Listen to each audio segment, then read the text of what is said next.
said, I go unto the Father, for my Father is greater than I. So they're not the same. But they're in the same mindset. They agree. What the Most High says, that's why Mashiach Shai is the word of the Most High. What he see the Most High do, that's what he does.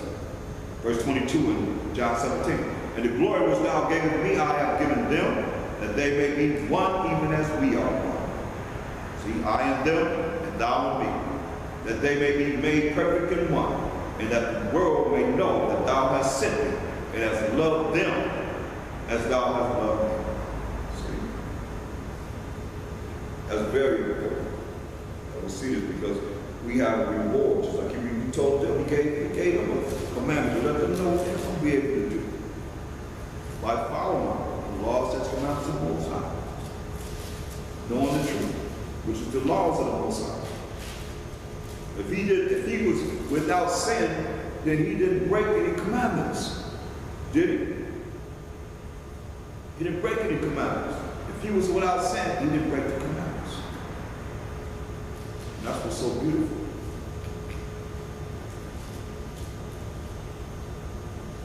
That's what we got to look at. As an example, don't say, oh, he was Mashiach Shai, use it as excuse. That's just a cop-out. He told us, look, that's a cop-out. And this scripture proves you just copping out. Talking about, he was the son of the Most High. But we the sons of the Most High too. What you talking about? Listen to what he said.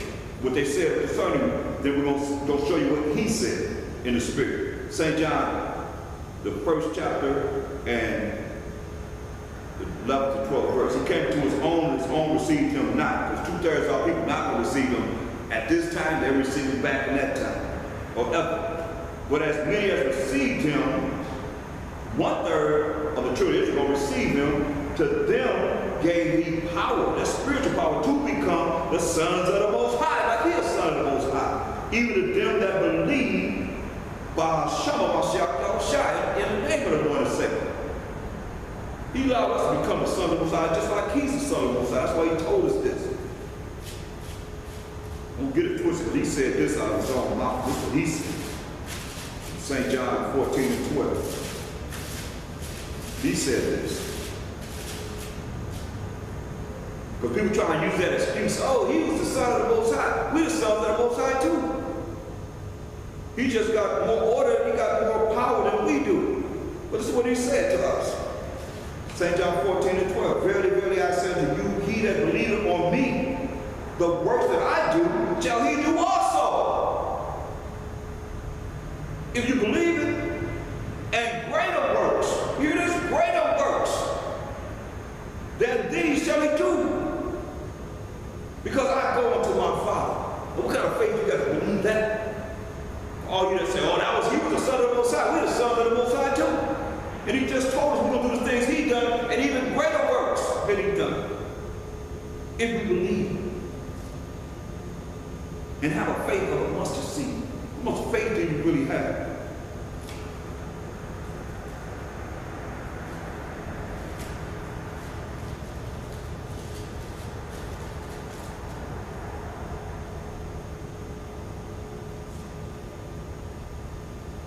It's just the things that you go through, you can't decipher between what it is that's written and believing in what's written, going to the Most High with what's written to act upon it.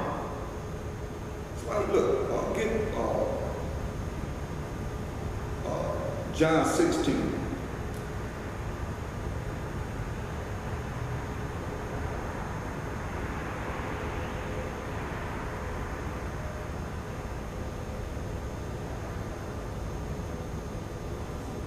Look at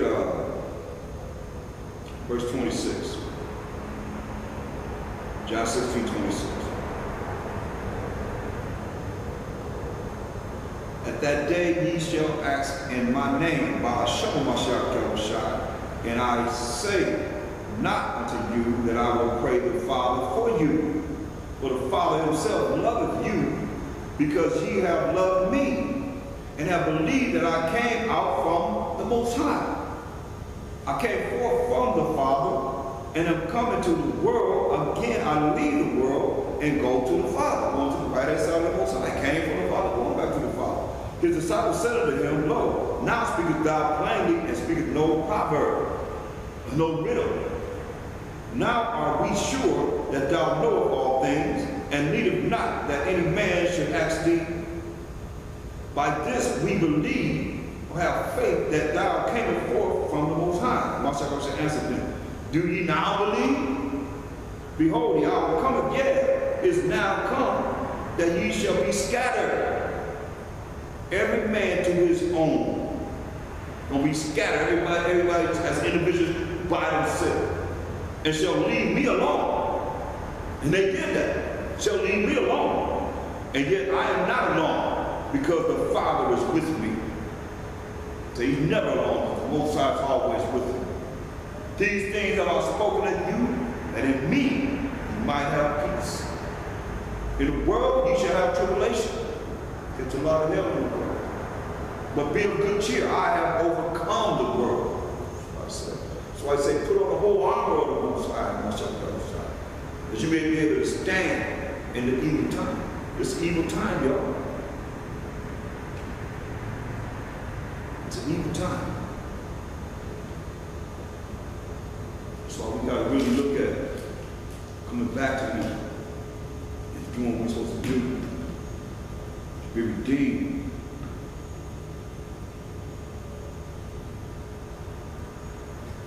Look at Ecclesiastes, the 43rd chapter, the 26th verse. By him, the end of them hath prosperous success, and by his word all things consist. We may speak much, and yet come short. Wherefore in some, he is all. I mean, he's everything that you could imagine, whether you're coming up or going down, or you're in the middle. He's everything. He's the sum of everything. How shall we be able to magnify him? For he is great above all his works. Most High is terrible and very great, and marvelous in his power. When you glorify the Most High, exalt him as much as you can. When you glorify the Most High, exalt him as much as you can. When you glorify the Most High, exalt him as much as you can. For even yet will he far exceed however much we glorify him. For even yet will he far exceed.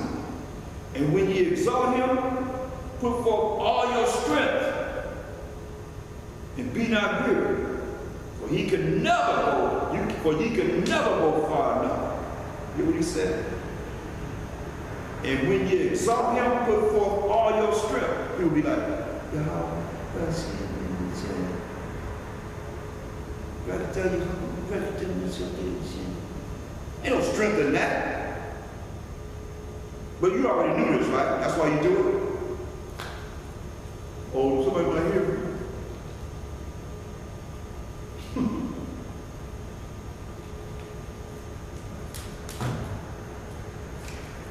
You hear what it said? But I know y'all got big mouths. But when it comes down to exalting the Most High, praising him, can't hardly hear you. When you glorify the Most High, exalt him as much as you can, for even yet will he far exceed. No matter how much we exalt him, he's going to far exceed our exaltation. And when you exalt him, put forth all your strength, and be not weary, for ye can never go far enough. Who hath seen him, that he might tell us? And who hath magnified him as he is? There are yet hid greater things than these be. For we have seen but a few of his works. For the Most High, have made all things, and to the righteous hath he given wisdom. See? We can't exalt him enough.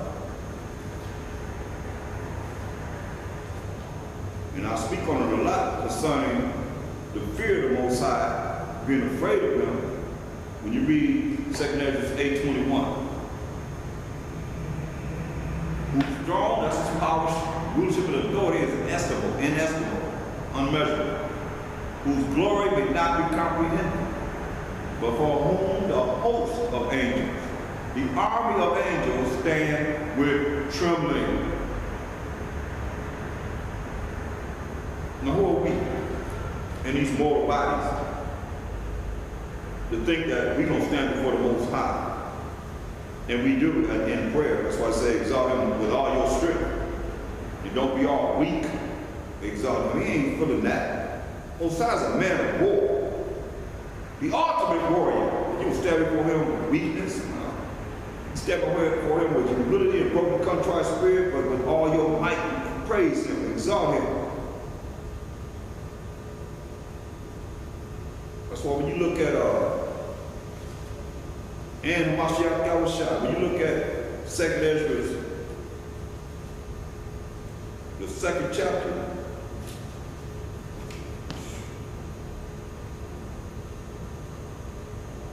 in verse, you read the whole thing, started 42, it says, Ezra saw upon the Mount Zion a great people whom I could not number, and they all praised the Most High Yahushua with songs, singing songs to him.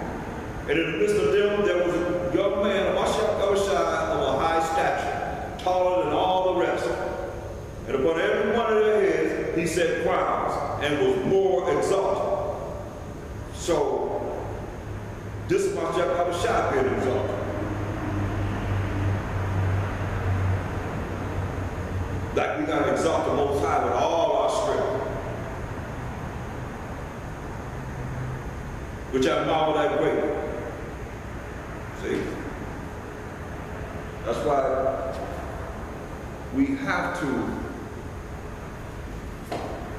be concerned about the reward that is promised to those that are going to do the right thing. And see the rewards of the Most High and the Mashiach Yahushua as of those that overcome.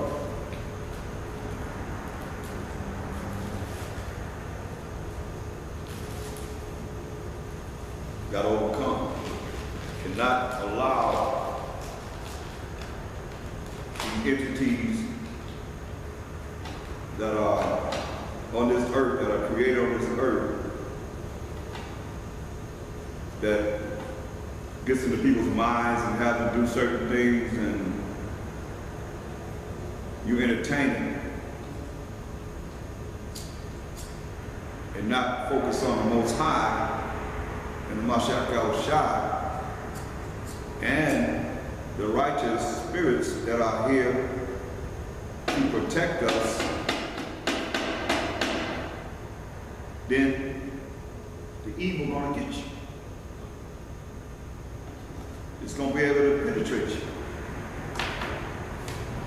Whereas it shouldn't, because you are called. You're called. And you have to carry yourself a certain way.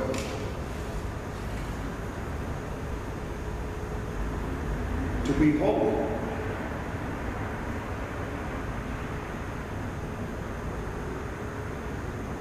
You want to get rid of that. You want to depart from anything that could be evil. But you got to know it according to what's written, not the way you feel. Because Ecclesiastes 3, the Bible 3, when he says, for many are deceived by their own vain opinion. And the evil suspicion is overthrown the judgment where you think it's evil because you can't back it up with the scripture. If you ain't studying, then you don't know.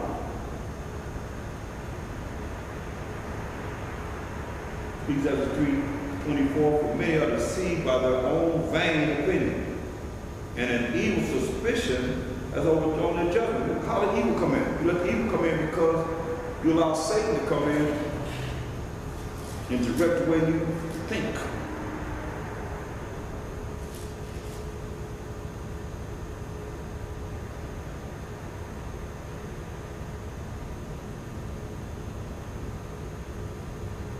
Go back to Psalms 34.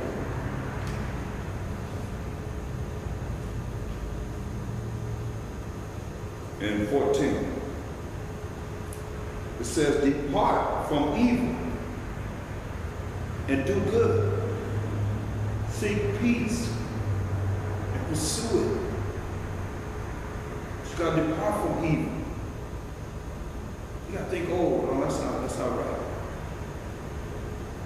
Even in your mind, you got to stop thinking evil.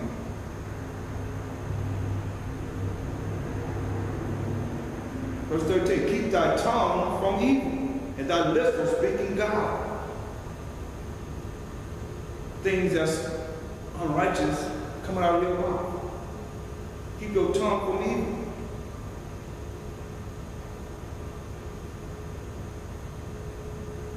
The Most High said in verse 11, he said, come, ye children, hearken unto me, listen to me. I will teach you the fear of the Most High. I'll teach you how to have this wisdom, now this understanding, to fear me. To fear something that you don't want to do. What can happen? You don't want what can happen to you for doing the wrong thing to someone that can really destroy you. He can destroy you because he's the one that kills and casts you into the lake of fire.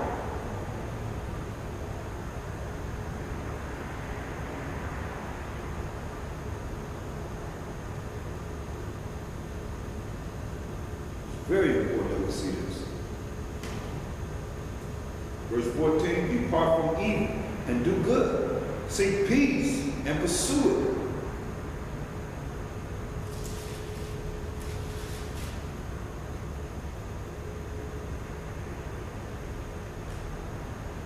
Look at Psalms 37 and 27. Depart from evil. The way you're going to depart from evil is you got to know what's righteous. So when you know what's righteous and you look at what's evil, because you know what's righteous, then you're going to depart from evil. You're going to be able to recognize how do you know what's evil? It is something that's conscious. Evil is something contrary to the law, statutes, commandments of the Most High, his rules and regulations. And when they depart from evil, depart from the things that's contrary to his laws, statutes, commandments. And do good. Do good. Follow his laws and dwell forevermore.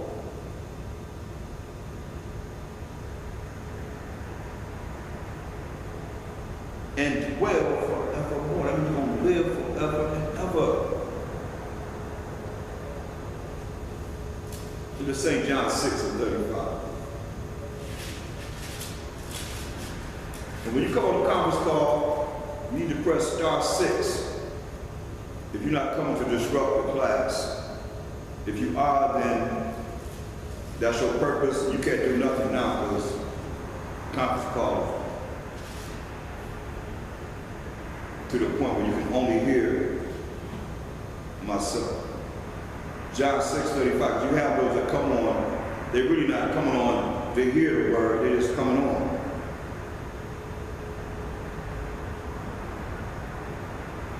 I said unto them, I am the bread of life.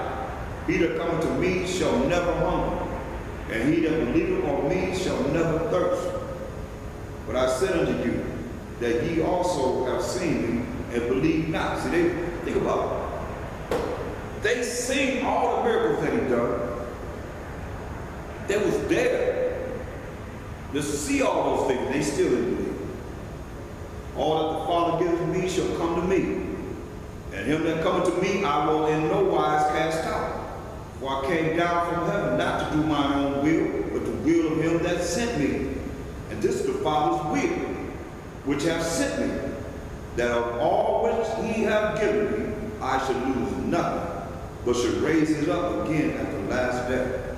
And we're being raised up in these last days.